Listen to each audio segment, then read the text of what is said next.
శ్రీవల్లి కడుపు అబద్ధమని డాక్టర్ని తీసుకొచ్చి నిజం బయట పెట్టిన భద్రావతి. అసలు ఇదంతా ఎలా జరిగిందనేది వీడియోని స్కిప్ చేయకుండా చివరి వరకు చూడండి. ఇల్లు ఇల్లాలు పిల్లలు అప్కమింగ్ ఎపిసోడ్స్లో ఏం జరగబోతుందో ముందుగా తెలుసుకోవాలి అనుకుంటే వీడియోని లైక్ చేసి ఛానల్ని సబ్స్క్రైబ్ చేసుకుని పక్కనే ఉన్న బెల్ సింబల్లో ఆల్ పై క్లిక్ చేయండి. శ్రీవల్లి నిజస్వరూపం రామరాజు తెలుసుకోవాలి అని మీరు కూడా కోరుకుంటే కామెంట్లో ఎస్ అని టైప్ చేయండి. మొత్తం మీద చూసుకున్నట్లయితే గనక ఇంకా వల్లి కడుపు అబద్ధము అన్న విషయం తోటికోడళ్ళిద్దరికీ అనుమానం వచ్చేస్తుంది. ఆ అనుమానంలో భాగంగానే వల్లిని మేమే చూసుకుంటామంటూ వేదవతితో చెప్పించి ఇంకా ప్రతి క్షణం వల్లిని అబ్జర్వ్ చేయడం మొదలు పెడతారు. అలా అబ్జర్వ్ చేసిన తర్వాత వల్లికి ఆ ఎక్సర్సైజులు ఇవి అవి చెప్పి ముప్పు తిప్పలు పెట్టి 3 చెరువుల నీళ్లు తాగించి ఇంకా ఏదో రకంగా వల్లి నోటితోనే నేను కడుపుతో లేను అన్న విషయం బయట పెట్టించాలని అనుకుంటారు. వల్లి వీళ్ళు 7 ఆకులు చదివితే వల్లి 14 ఆకులు చదివినట్టుగా ఎంత బాధలైనా భరిస్తూ నిజం మాత్రం బయట పెట్టకూడదు అని నిర్ణయించుకుంటుంది. ఎన్ని రోజులు మాత్రం కడుపు ఆగుతుంది, ఏదో రకంగా దీనికి పులి స్టాప్ పెట్టాలి, వాళ్ళు మళ్ళీ నా మీద అనుమాన పడకుండా ఉండేటట్టు ఏదో ఒకటి చెయ్యాలి అన్న ఉద్దేశంతో ఇంకా మళ్ళీ సుక్కుని తీసుకుని ఇంతకుముందు ఏ హాస్పిటల్కి అయితే వెళ్ళిందో అదే హాస్పిటల్కి వెళ్తుంది. వెళ్ళేసరికి అప్పటికే భద్రావతి ఆ హాస్పిటల్ దగ్గరికి వెళ్తుంది. ఎందుకంటే తన డ్రైవర్కి హెల్త్ బాగోకపోతే భద్రావతి కార్ నడుపుతూ అటు ఇటు నడుపుతూ ఉంటాడు. ఏమైందిరా, ఏం జరిగింది అనగానే అమ్మ జ్వరం అమ్మ 2 రోజుల నుంచి అనేసరికి జ్వరం అయితే చెప్పాలి కదరా, రాను అని చెప్తే సరిపోయేది కదా, మేమే చూసుకుంటాం కదా, నువ్వెందుకు జ్వరం అని చెప్పి వచ్చావు అని చెప్పి ఇంకా భద్రావతి కాస్త పద హాస్పిటల్కి వెళ్దాం అనగానే వద్దమ్మా అని చెప్పి అంటాడు. అనేసరికి వద్దంటావేంట్రా, వద్దు పద హాస్పిటల్కి వెళ్దాం, వద్దంటే ఎలా కుదురుతుంది, అక్కడికి వెళ్తేనే ఏదో ఒకటి చేద్దాం, ఏం కాదు పద అని చెప్పి డ్రైవర్ని తీసుకుని భద్రావతి వెళ్తుంది. ఎందుకంటే భద్రావతి అక్కడి నుంచి వేరే ఊరు వెళ్ళాలి. ఇప్పుడు సేనాపతి దగ్గరికి వెళ్ళి తీసుకువెళ్ళడం కుదరదు, డ్రైవరే రావాలి. అందుకే హాస్పిటల్కి తీసుకెళ్ళి ఒక ఇంజెక్షన్ అయినా చేపిస్తే సెట్ అవుతుంది కదా అన్న ఉద్దేశంతో డ్రైవర్ని మనుషుల్లా చూసే ఆలోచన అయితే వాళ్ళకు లేదు. కానీ ఇప్పుడు భద్రావతి అవసరం కాబట్టి భద్రావతి అందుకోసమని తనని తీసుకుని హాస్పిటల్కి వెళ్తుంది. అదే సమయానికి వల్లి హాస్పిటల్కి వెళ్ళడం చూసి ఇదేంటి ఈ పిల్ల ఎక్కడికి వచ్చింది అని చెప్పి అనుకుంటూనే ఇంకా చూస్తూ ఉంటుంది. చూస్తూ ఉండేసరికి లోపలికి వెళ్ళిన తన వల్లి కాస్త చూస్తూ పక్కన కటెన్ ఒకటి ఓపెన్లో అంటే వెనకాల కూర్చుంటారు, కటెన్ ఒకటి పక్కకు ఉండడంతో చేతులు జోడించి మరీ బ్రతిమాలుతూ ఉంటుంది. వాళ్ళని తీసుకొస్తాను, వాళ్ళకి మీరే కడుపుతో ఉన్నానని చెప్పండి ప్లీజ్ మేడం, వాళ్ళు నన్ను అనుమానిస్తున్నారు, నా కాపురం మీ చేతుల్లోనే ఉంది, దయచేసి చెప్పండి అంటూ ఇంకా పదే పదే గొడవ చేస్తూ ఉంటుంది. గొడవ చేస్తూ ఉండేసరికి ఇంకా ఆ గొడవ చేస్తూ ఉంది కదా, సో అందుకోసమని ఏం చేయాలో అర్థం కాక చెప్పడానికి ఎన్నోసార్లు ప్రయత్నం చేస్తుంది. కానీ అలా ప్రయత్నం చేసి డాక్టర్ అయితే ససేమేరా నేను చెప్పను అంటుంది. ప్లీజ్ మేడం ఈ ఒక్కసారికే మేడం, తర్వాత వాళ్ళ ఇంట్లో వాళ్ళకి నేను నిజం చెప్పేస్తాను మేడం, ప్లీజ్ మేడం అంటూ బ్రతిమాలడంతో సరే అని చెప్పేసరికి కళ్ళు తుడుచుకుంటూ బయటికి వస్తుంది. భద్రావతి ఇదంతా చూసింది కదా, పద వెళ్దామని లోపలికి వెళ్ళిన తర్వాత ఇంకా తను ట్రీట్మెంట్ తనకు ఫీవర్ అని చెప్పాను కానీ ఇలా ఇంజెక్షన్ రాయించుకోండి అని చెప్పి ఇంజెక్షన్ చేశాక నువ్వు బయటికి వెళ్ళి ఇంజెక్షన్ చేయించుకో, నాకు చిన్న పని ఉంది చూసుకుని వస్తాను అని చెప్పి ఏంటి మేడం మా ముందు వచ్చిన పేషెంట్ ఏంటి మీకు చేతులు జోడించి మరీ ఏదో బ్రతిమలాడుతుంది ఏంటి విషయం అనగానే మీకెందుకు చెప్పాలండి, పేషెంట్కి నాకు ఉన్న మధ్య మాటలవి మీకు చెప్పవలసిన అవసరం లేదు కదా అనగానే చెంప పగలగొడుతుంది భద్రావతి. చెంప పగలగొట్టేసరికి ఏంటి మేడం నన్ను కొడుతున్నారని కానీ చెప్పలేదనుకో పీక పిసికి ప్రాణాలు తీసేస్తాను, నిజం చెప్పు, తాను ఎందుకు నిన్ను బ్రతిమాలుతుంది, ఏ విషయం గురించి బ్రతిమాలుతుంది, నువ్వు దేని కొప్పుకున్నావు, తను కళ్ళు తుడుచుకుంటూ బయటికి సంతోషంగా వచ్చింది అంటే తను నిన్ను ఒక విషయం గురించి అడిగింది, దానికి నువ్వు ఒప్పుకున్నావు, ఏంటది, ఏం అబద్ధం చెప్పమంటుంది, వాళ్ళ కుటుంబమే అబద్ధాల కుటుంబం, వాళ్ళు అబద్ధాలు చెప్పి మోసాలు చేస్తూ బ్రతుకుతూ ఉంటారు, చెప్పు ఏంటి ఏ విషయం గురించి అని చెప్పనేసరికి అది అది అని చెప్పి ఇంకా ఎంతగానో బ్రతిమలాడుతూ ఉంటారు. అంటే ఎంతగానో అడుగుతూ ఉండేసరికి చెప్పు దేని గురించి బ్రతిమాలుతుంది చెప్పు అంటూ అడిగేసరికి అది మేడం దేని గురించి అంటే అని చెప్పాను. కానీ నువ్వు నాకు ఇప్పుడు అబద్ధం చెప్పావంటే మాత్రం నేను అస్సలు ఊరుకోను. నిజం చెప్పు, వాళ్ళు ఎంత మోసం చేస్తారో నాకు తెలుసు, వాళ్ళ కుటుంబం గురించి తెలుసు, మరొక మోసానికి తెరెత్తడం కోసమే వాళ్ళు ఎలా చేస్తున్నారని నాకు తెలుసు, చెప్పు అంటూ అడగడంతో తను కడుపుతో లేదు మేడం, కానీ కడుపుతో ఉందని వాళ్ళ అత్తవారింటికి అబద్ధం చెప్పమని చెప్తుంది అనేసరికి కడుపుతో లేకుండా కడుపుతో ఉంది అని నిన్నెందుకు చెప్పమంటుంది? అసలు నువ్వెందుకు చెప్పావు? ఇంతకు ముందు కూడా కడుపుతో ఉందని చెప్పావు కదా, వాళ్ళు అందుకే సంబరాలు చేసుకుంటున్నారు కదా. ఇంతకు ముందు ఒకసారి అమ్మాయి కళ్ళు తిరిగి పడిపోయినప్పుడు హాస్పిటల్కి తీసుకొచ్చారు. అప్పుడే ఆ అమ్మాయి గురించి అందరూ వచ్చారు. అప్పుడే వాళ్ళమ్మ భాగ్యం నా కాళ్ళు పట్టుకుని బ్రతిమాలింది, మా అమ్మాయి కడుపుతో ఉందని చెప్పండి, లేదంటే దాని కాపురం చెడిపోతుంది అంటూ చెప్పింది. అందుకోసమని చేయాల్సి వచ్చింది అని చెప్పనేసరికి మరి ఆ విషయం ఆ అమ్మాయికి తెలుసా అనగానే మళ్ళీ కొన్ని రోజులకి వాళ్ళ తోటి కోడళ్ళిద్దరినీ తీసుకొచ్చి నేను కడుపుతో లేనని వాళ్ళు అంటున్నారు డాక్టర్, నాకు స్కానింగ్ చెయ్యండి, నేను కడుపుతో ఉన్నానని వాళ్ళకి చెప్పండి అంటూ ఆ అమ్మాయి నన్ను దబాయించింది. అప్పుడే ఆ అమ్మాయి చెంప మీద కొట్టి నువ్వు కడుపుతో లేవు, మీ అమ్మ నా చేత అబద్ధం చెప్పించింది అంటూ చెప్పాను. చెప్పేసరికి దానికి ఆ అమ్మాయి ఒక్కసారిగా షాక్ అయింది. అప్పటి నుంచి కూడా నేను ఏదో రకంగా నా కాపురం నిలబెట్టమని అంటుంది. ఇప్పుడు కూడా వచ్చి వాళ్ళ ఇంటికి మళ్ళీ తనని ఇక్కడికి తీసుకొస్తారని, కడుపుతో ఉన్నాను అని చెప్పమని నన్ను బ్రతిమాలుతుంది. ఒక్కసారి అబద్ధం చెప్పినందుకే నా న్యాయ వృత్తికి అన్యాయం చేసిందని అయ్యాను.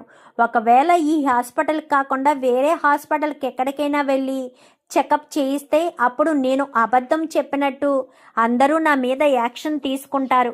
ఇంకా అలాంటి తప్పుడు నేను ఇబ్బంది పడాలి కదా, అందుకోసమని నేను చెప్పను అని ఖచ్చితంగా చెప్పేశాను. దానికి అమ్మాయి ఒప్పుకోవడం లేదు.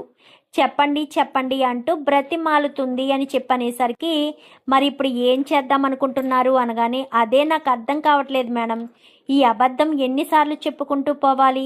ఇలాగే అబద్ధం చెప్పుకుంటూ ఎన్ని రోజులు గడిచిపోవాలి?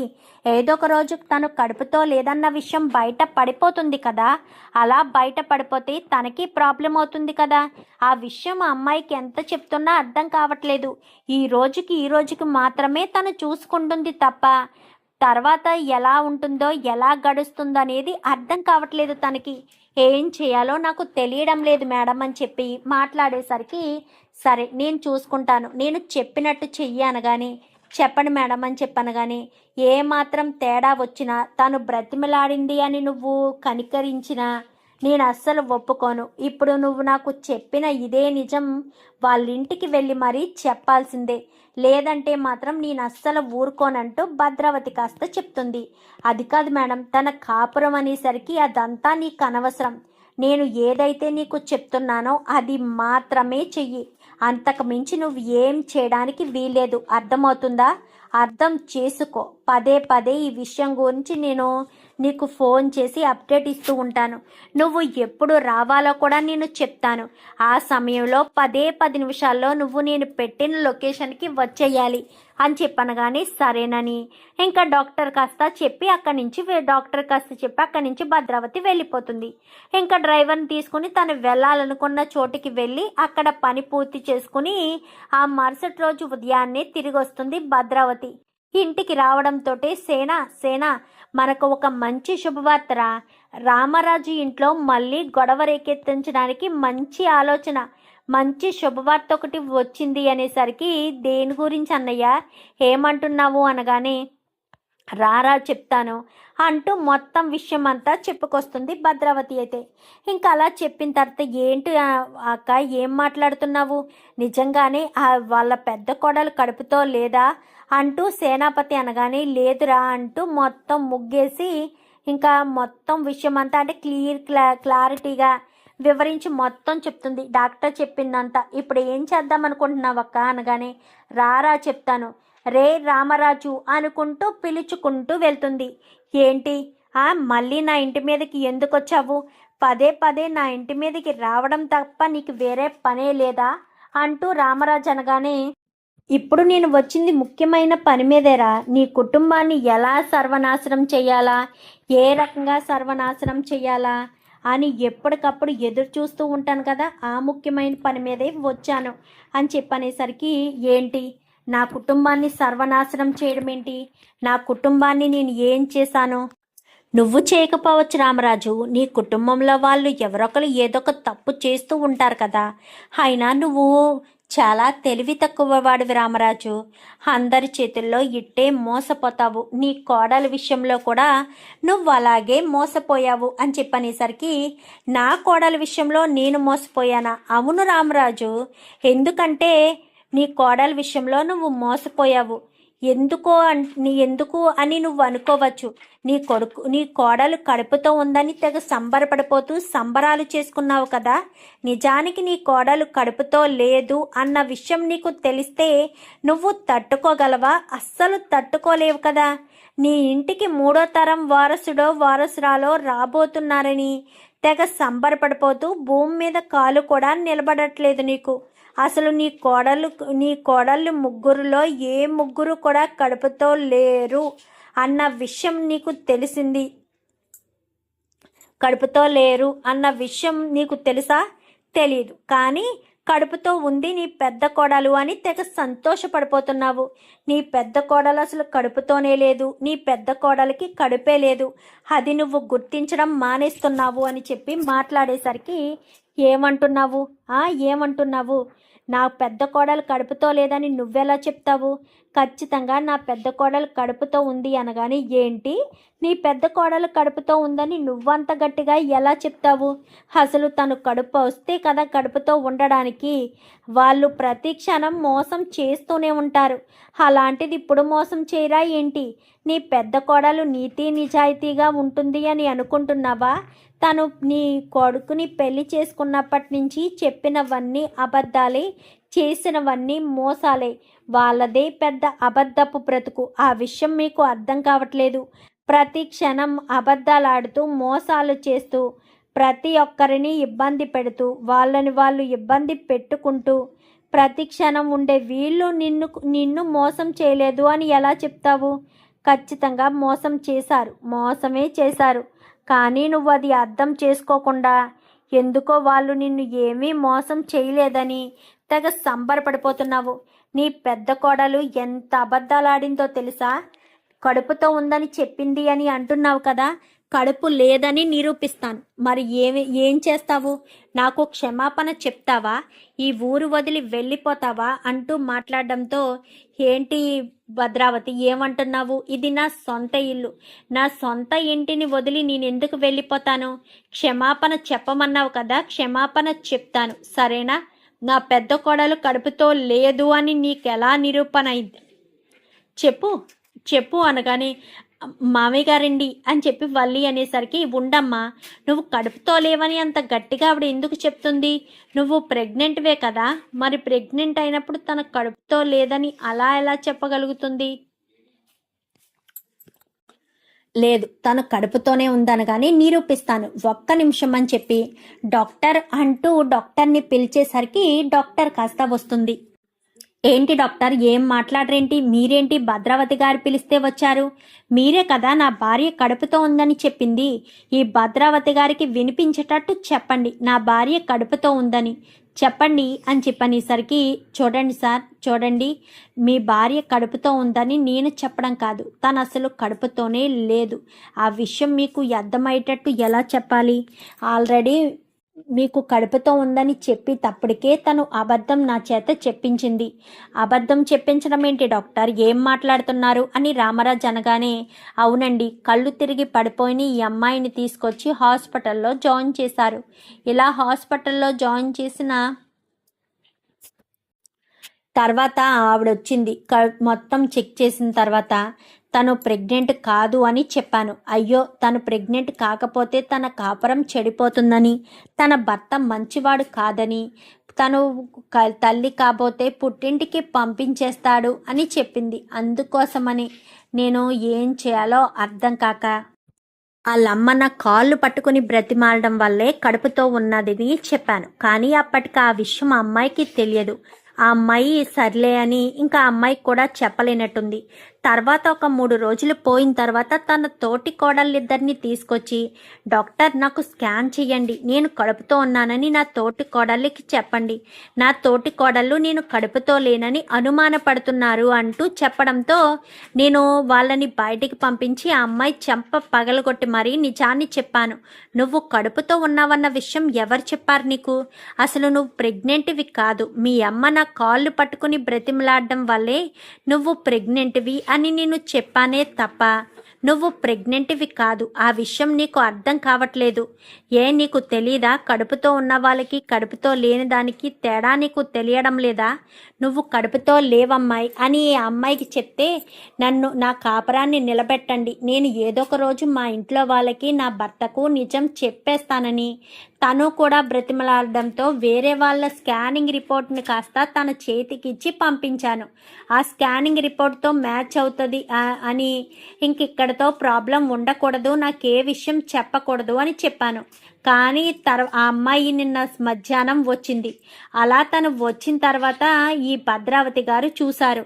తను మళ్ళీ నన్ను బ్రతిమలాడడం చూసి అసలు అమ్మాయి ఇక్కడికి ఎందుకు వచ్చింది, దేని గురించి బ్రతిమలాడుతుంది అని నన్ను నిలదీసి అడిగారు.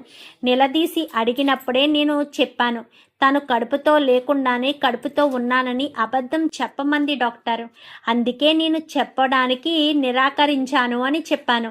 మీరు అబద్ధం ఎందుకు చెప్తారు? వాళ్ళ ఇంట్లో ఉన్న వాళ్ళకి నిజాలే చెప్పాలి కదా. అబద్ధం చెప్పి వాళ్ళని మోసం చేస్తారా? వాళ్ళని ఎమోషనల్గా బాధ పెడతారా? ఒక అమ్మాయి కడుపుతో ఉంది అంటే ఆ ఇంట్లో వాళ్ళు ఎంతలా సంతోషపడతారో మీకు తెలియదా ఏంటి? తెలిసి కూడా మీరు అబద్ధాన్ని ఎందుకు చెప్తున్నారు అని నన్ను భద్రావతి గారు నిలదీసి నిందించి అడగడంతో ఇంకా నేను మీకు నిజం చెప్పడానికి వచ్చాను. అందుకే మీ కుటుంబాన్ని మోసం చేయలేక, మిమ్మల్ని మోసం చేయడం ఇష్టం లేక ఇంకా వాళ్ళకి నిజం చెప్పేస్తాను అని భద్రావతి గారు అన్నప్పుడు చెప్పేయండి. నేను కూడా మీకు తోడుగా ఉంటాను. ఈ నిజం ఎక్కువ రోజులు దాగదు. రేపన్న రోజున అమ్మాయి వేరే హాస్పిటల్కి వెళ్ళి వేరే డాక్టర్తో చెకప్ చేయించుకుంటే తను ప్రెగ్నెంట్ కాదు అన్న విషయం అక్కడైనా బయటపడుతుంది. అప్పుడు మీరు ఇంతకు ముందు ఏ హాస్పిటల్కి వెళ్ళారు అంటే నా పేరు చెప్తే నేనేదో తప్పుగా చెప్పినట్టు, నేను అబద్ధం ఆడినట్టు ఉంటుంది కదా. అందుకోసమని ఇంకా నేను నిజం చెప్పడానికే వచ్చాను. ఇది సార్ నిజం. మీ కోడలు వాళ్ళ అమ్మగారు నా కాళ్ళు పట్టుకుని బ్రతిమలాడడం వల్లే ఆ రోజు అబద్ధం చెప్పాను. తర్వాత మళ్ళీ ఈ అమ్మాయి వచ్చి అడగడం వల్లే అబద్ధం చెప్పాను. అంతే తప్ప నాకు వేరే ఉద్దేశం లేదు. ఇలా అబద్ధం చెప్పాల్సిన అవసరం కూడా లేదు. నేను అబద్ధం చెప్పడం వల్ల నాకు కలిసి వచ్చేదేముంది?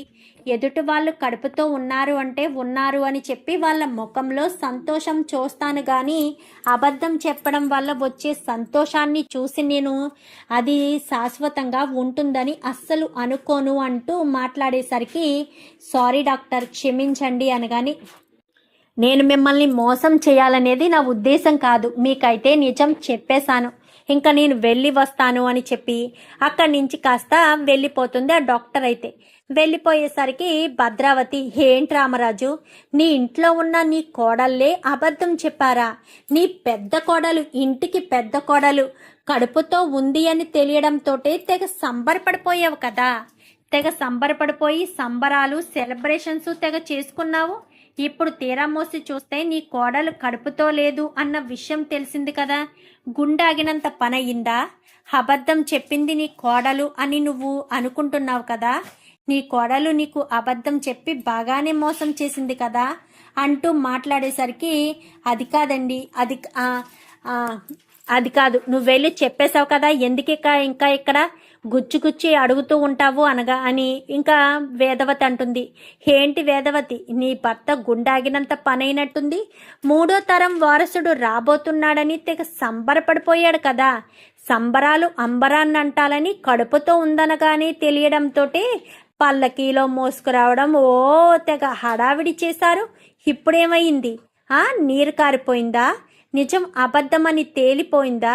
కడుపుతో ఉంది అని సంబరపడితే కడుపుతో లేదు అన్న విషయం బయట పడిపోయిందా? చెప్పు, ఏంటి నోటంట మాట రావడం లేదా అని చెప్పనేసరికి అది వెళ్ళక చెప్పేశావు కదా వెళ్ళు అనేసరికి రామరాజు ఏం మాట్లాడకుండా లోపలికి వచ్చేస్తాడు. ఎవరు ఏం చెప్పినా గుడ్డివాడిలా నమ్మేసి మోసపోయే నువ్వు నాకు చెప్తున్నావా? ఇంకా నా ఇంటి విషయంలో కలగ చేసుకోవద్దు, నా గురించి ఆలోచించవద్దు అంటూ చెప్పడంతో, మా గురించి ఆలోచించి నువ్వేమీ మాకు వార్నింగ్లు ఇవ్వక్కర్లేదు. ముందు నీ కుటుంబం గురించి చూసుకో, నీ కుటుంబంలో ఎన్ని అబద్ధాలు ఎన్ని మోసాలు జరుగుతున్నాయో చూసుకో అని చెప్పి ఇంకా భద్రావతి సేనాపతి అక్కడి నుంచి వెళ్ళిపోతారు. రామరాజు కాస్త ఎంతో బాధపడుతూ లోపలికొచ్చి కుర్చీలో అలా కూలబడిపోతాడు. నాన్న అని చెప్పి చందు పక్కనే ఉంటాడు. ఏంట్రా ఇది, ఏంటిదంతా? అసలు వల్లి కడుపుతో లేదని అనడం ఏంటి? కావాలనే వల్లి కడుపుతో లేకుండానే కడుపుతో ఉందని మనందరినీ మోసం చేసిందా? ఇంత అబద్ధం చెప్పి ఎంత మోసం చేయవలసిన అవసరం ఏముందిరా? ఇన్ని అబద్ధాలు చెప్పాల్సిన పరిస్థితి ఎందుకు వచ్చిందిరా? అసలు తను ఎలా ఎందుకు చేసింది అంటూ చందుని కాస్త రామరాజు నిలదీసేసరికి, ఎందుకంటే అమూల్య విషయంలో తప్పు చేసింది వల్లియేనన్నా. ఆ విషయం తెలిసే నేను తనని పుట్టింటికి పంపించేశాను. తాను ఏదో రకంగా ఇంట్లో అడుగు పెట్టడం కోసం నాకు యాక్సిడెంట్ చేయించాలని చూసింది. పైగా ఇలా అబద్ధపు కడుపు నాటకం కూడా ఆడడం మొదలుపెట్టింది అనగానే నీకు ప్రమాదం తలపెట్టాలని చూడడం ఏంటి? అందుకోసమనే ఇదంతా చేసింది నాన్న అంటూ ఇంకా రామరాజు ముందు చందు చెప్పేసేసరికి, ఏంటి ఎంత మోసం చేసిందా?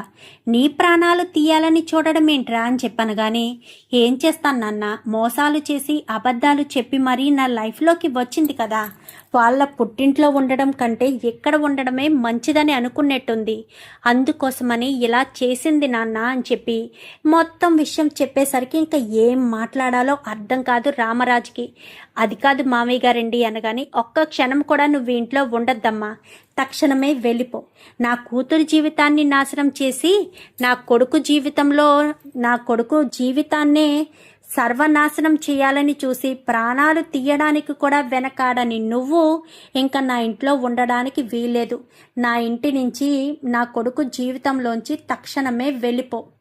ఇక నీ దారి నీది, నా దారి నాది అంటూ చెప్పేసేసరికి, అది కాదు మామయ్య గారు అని చెప్పాను. కానీ నా కోపం నీకు బాగా తెలుసు. నీ విషయంలో ఎప్పుడూ నేను కోపం చూపించకపోయినా మిగిలిన వాళ్ళ విషయాల్లో చాలా కోపంగా ఉంటాను అన్న విషయం నీకు బాగా తెలుసు. దయచేసి నా కొడుకు లైఫ్లోంచి వెళ్ళిపోమ్మా. నా కొడుకుకి నీకు ఎలాంటి సంబంధం లేదు. ఇంకా నా కొడుకుని వదిలేసి వెళ్ళిపో అని చెప్పి ఇంకా రామరాజు గట్టిగా చెప్పడంతో, అది కాదు మామయ్య గారు అని చెప్పి ప్రతిమాలుతూ ఉన్నా కానీ ఒక్క మాట కూడా అనకుండానే అక్కడి నుంచి వల్లి లేచి బయటికి వెళ్ళిపోయేసరికి ఇంకా అందరూ కూడా చాలా బాధపడతారు. చందు అయితే తెగ బాధపడతాడు. ఇన్ని రోజులు భార్య కడుపుతో ఉందని సంబరపడ్డ చందుకి తను కడుపుతో లేదు అన్న విషయం తెలిసింది, తనని మోసం చేసింది అన్న విషయం తెలిసాక ఇంకా చందు చాలా బాధపడతాడు. నేను ఇన్ని రోజులు వంత గొప్ప కోడలివి లేవు అనుకున్నాను, కానీ ఇప్పుడు ఇంత గొప్ప కోడలివి అని ఇప్పుడే తెలుసుకున్నాను. తప్పు చేశానురా పెద్దోడా, నీ విషయంలో చాలా పెద్ద తప్పు చేశాను. నీకు మంచి అమ్మాయిని తీసుకొచ్చి పెళ్లి చేస్తున్నాను అని అనుకున్నానే తప్ప ఎలాంటి పరిస్థితి తీసుకొచ్చి ఇలా ఎదురవుతుందని కలలో కూడా అనుకోలేదు అని చెప్పి ఇంకా రామరాజు కాస్త చందుని పట్టుకుని ఎంతగానో బాధపడుతూ ఉంటాడు. చూద్దాం మరి రాబోయే ఎపిసోడ్స్లో మరి ఇలాగే జరగాలని మీరు కూడా కోరుకుంటే వీడియోని లైక్ చేసి ఛానల్ని సబ్స్క్రైబ్ చేసుకుని పక్కనే ఉన్న బెల్ సింబల్లో ఆల్ పై క్లిక్ చేయండి. Thank you for watching.